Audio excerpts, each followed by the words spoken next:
Hello everyone and welcome to today's video, and today we have a very exciting video for you in the state of Kentucky. We are going to be looking at the Republican primary for the U.S. House 4th Congressional District, otherwise known as the Thomas Massie versus Ed Gallrein Republican primary. Now this is a very interesting race as it holds pretty important overall electoral significance for this district in terms of which Republican congressman is going to be representing this district. I'll be getting to that more in just one moment. But this race is so fascinating for the role that President Trump has really waged in this race. So if you're unfamiliar, this 4th district of the state of Kentucky, as the Wikipedia article says, is located in the northeastern part of the state along the Ohio River, including the suburbs of Cincinnati and the eastern suburbs of Louisville. And without being really facetious here, it's a very red district. Just to show you, let me get the tab here from 2024. Thomas Massie literally ran unopposed in 2024 in this race. It is so Republican, and already on the consensus rankings for 2026, it's listed as solid Republican. The Democrats aren't going to be able to win this race in a general election. It's just such a red district. But on the Republican side of things, for the primary, boy, is it very interesting. So a little bit of the background on this race, I think the Wikipedia article does a good job here. It explains that Thomas Massie, who's similar to his fellow Kentucky U.S. Senator Rand Paul, is to be considered more of a Libertarian-Republican, is a politician of the Republican Party who's advocated for more libertarian policies while typically voting and being involved with the Republican Party. Now, at times, President Trump and Republican U.S. Senator Rand Paul have had their spats publicly about disagreements on which direction the Republican Party should go. And Thomas Massie, really since the start of President Trump's second term, have certainly had their fair share of clashes as well, especially on fiscal and international issues, both during and between his terms as president. By March of 2025, President Trump had openly called for a primary challenge against Thomas Massie due to his votes on the 2025 federal budget votes. Other high-profile clashes between the two included Massie's vote against the One Big Beautiful Bill, a huge bill that President Trump fiercely fought to get passed, and his advocacy for the release of the Epstein files and the condemnation of the U.S. strikes on Iranian nuclear sites, things that President Trump was mainly very, very passionately for.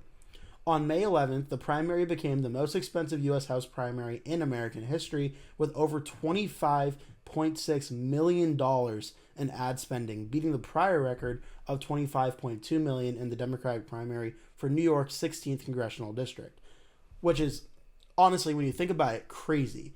Now, when you think about $25.6 million for a House race, that alone sounds crazy. For a House race primary, that is definitely very crazy. And when you think about in Kentucky, in the 4th congressional district in Kentucky, an area that is not filled with a ton of people, like at least when you hear New York, you would think, okay, well, there's a lot of people living very closely together in New York. There is not a lot of people in this area of Kentucky compared to like New York or Los Angeles or something.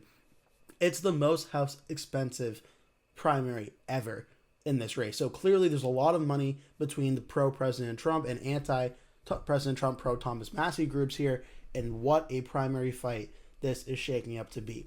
So Thomas Massie, the incumbent U.S. representative, is running again, and the handpicked candidate of President Trump is Ed Gallrein. Gallrein, who is a farmer, a retired Navy SEAL, and was a candidate for the Kentucky 7th Senate District in 2024. Obviously, we're talking about him today because he has the endorsement of President Donald Trump. He also has the endorsement of U.S. Senator Tim Sheehy of Montana, U.S. Representative Andy Barr, who is running for the U.S. Senate seat this year in Kentucky, that President Trump's also endorsed in that race. He also has the endorsement of Nate Morris, a former candidate in the 2026 Kentucky Senate race, who President Trump kind of negotiated a deal to give him a job in his administration for him to drop out of the race and support Andy Barr. Now, Thomas Massie has some notable people supporting him as well. He has U.S. Senator Rand Paul of Kentucky, who I mentioned is his very close ally in the state. He has 3 U.S. representatives you may have heard of: Justin Amash, Marjorie Taylor Greene, and Lauren Boebert. Marjorie Taylor Greene specifically was a very pro-Trump Republican congresswoman in his first term. Now she, after dropping out after the start of 2026, she's now been more of a vocal President Trump critic in his second term. sort of on the similar lines as Thomas Massie, and U.S. Representative Laura Boebert as well. In terms of the polling on this race, the 4 polls that Wikipedia has Big Data Poll, which I just did a YouTube short for just, I believe, a few days ago. Thomas Massie is 51%, Ed Gallrein is 49%. So a very, very close poll. I do believe it's an unbiased poll, not sponsored by either candidate's campaign team, and it's essentially 51-49, a 50-50 race. The Qantas Insights poll, which is a very well-known Republican pollster, they show Ed Gallrein at 53, to 45, with voters who lean towards a given candidate. Just on their first round, without leans being included, Gallrein's at 48, Massie's at 43, 8% undecided.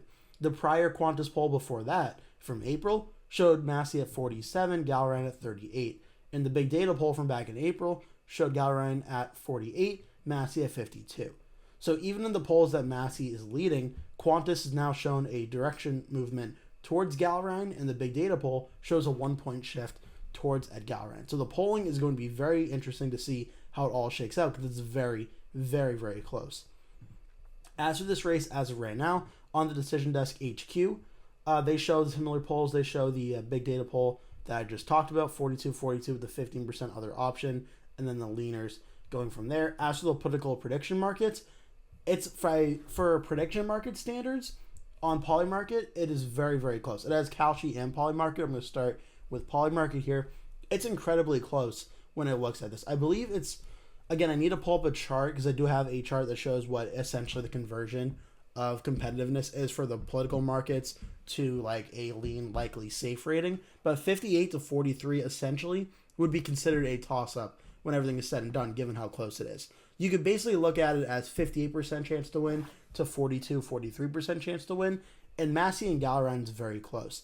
Now, it was close early on when President Trump first endorsed Ed Gallrein, and right around March 10th as well, it fell to about 12-point difference here, but you can clearly see, especially since May, the trends here. This race, based on the current trends, is heading in the direction of Ed Gallrein, where he, even on May 13th, actually took the lead over Thomas Massie, 52.3 to 48.5. Massie has since regained the lead, but now is once again heading back down, where it's only 58-43. So this race, from the Polymarket odds, it is very, very close. One Massie is leading over Gallrein, but is super tight. For the Kalshi odds, very similar. Massie's at 57%, Gallrein's at 44%. Similar, a spike on May 14th, showing it roughly about a 6% difference between Massie and Ed Gallrein. It's going to be a very fascinating primary here to see how this ultimately all breaks down. Now, again, this is the part of the state that obviously borders Ohio, where the city of Kentucky is. It stretches from just about northeast of Louisville and all throughout the border of Kentucky along, I believe this is with Illinois, Indiana, and Ohio, or maybe it's just Ohio and Indiana. It goes across the border here. So this is the district. In terms of how this area votes, and this is why I think this race is so interesting, is it's a very red area. Look at these counties in the presidential race in 2024. President Trump won them all, and he won them all big. 60-30, 77-21, 74.88, 79.37. These are very big areas. And even when you look nationwide, which is why I pulled this up here, President Trump's current approval rating is at 40.3% across the country. Among Republicans, it's still very, very high, though. And when you see loads up here, 80.4% of Republicans approve of the job President Trump is doing. So even though a lot of Democrats, obviously, and independents across the country do not approve of the job President Trump is doing, Republicans still overwhelmingly like the job that Trump is doing. So when you have a Republican congressman in Thomas Massie, who is in a very Republican pro-Trump district, who has been very vocal anti-Trump, and Trump has been very vocal about trying to primary him out and have someone that's more loyal to Trump and being the congressman of that seat, you could see why it's shaping up to be such a competitive race. You sort of have an incumbent who, going into this race, actually was pretty well liked and had pretty strong approval ratings, even as Trump started to go after him. But it seems this race in the final few days is getting very competitive, as the pro-Trump Republicans, that's their top issue in terms of the Republican primary and the Republican Party. Are they Republican voters? Are they Republican Libertarian voters? Or are they Trump MAGA voters? As the party, this is going to be sort of a proxy here to see in this district is Thomas Massie or is President Trump more of the leading Republican figure for the voters in this district? We're going to wait and see how it ultimately all plays out. The markets currently show Thomas Massie with a narrow lead here. It's really tough to predict. It's going to be essentially 50-50 heading into election day to see how this one ultimately all goes down. I really wouldn't be shocked either way, truthfully, to see Massie or Ed Gallrein win here. I think we've seen a track record of the Republican primary opponents backed by President Trump, like in Indiana. In those elections, they did very well. And I think they won 5 out of 7 or 6 out of 7. I said 6, 7. Okay. We're going to stick with 5 out of 7 just for the meme alone. That President Trump's endorsed candidates did very well. So from that standpoint, Ed Gallrein has a very strong chance against Thomas Massie in this race. It's still taking out an incumbent U.S. congressman, though, versus a state senator or a state representative. But with the amount of money spent in this race between Massie and Ed Gallrein, it's going to be a very fascinating race that I can't wait to see how it all ultimately shakes out. In terms of the general election, again, it's going to be a safe race. Thomas Massie didn't have an opponent last time around. As for the general election, the Democratic candidates are either going to be Jesse Brewer or Melissa Strange, but it's going to be a safe Republican district that voted for Trump by 35.57 points in 2024. Even if we shifted to the Democrats by a massive amount, it would still have to shift roughly about 20 points just to even fall under 15% and be considered a likely district. So it's not going to happen. It's going to be a safe red district. On the consensus rankings on 270towin.com, this district is listed as safe for the Republicans, while Republicans nationwide are favored to win 209, Democrats 207, with still about 19 left up for grabs. The 4th district in Kentucky is not going to be competitive in the general election. Now, this primary, though, is fascinating. And obviously the discourse online about Thomas Massie versus Ed Gallrein has been very interesting to watch, as well as is a proxy war, as I mentioned, between MAGA Republicans and the more libertarian Rand Paul, Thomas Massie wing of the party. So I think it's going to be very fascinating. Definitely an interesting one to keep an eye out for on Tuesday.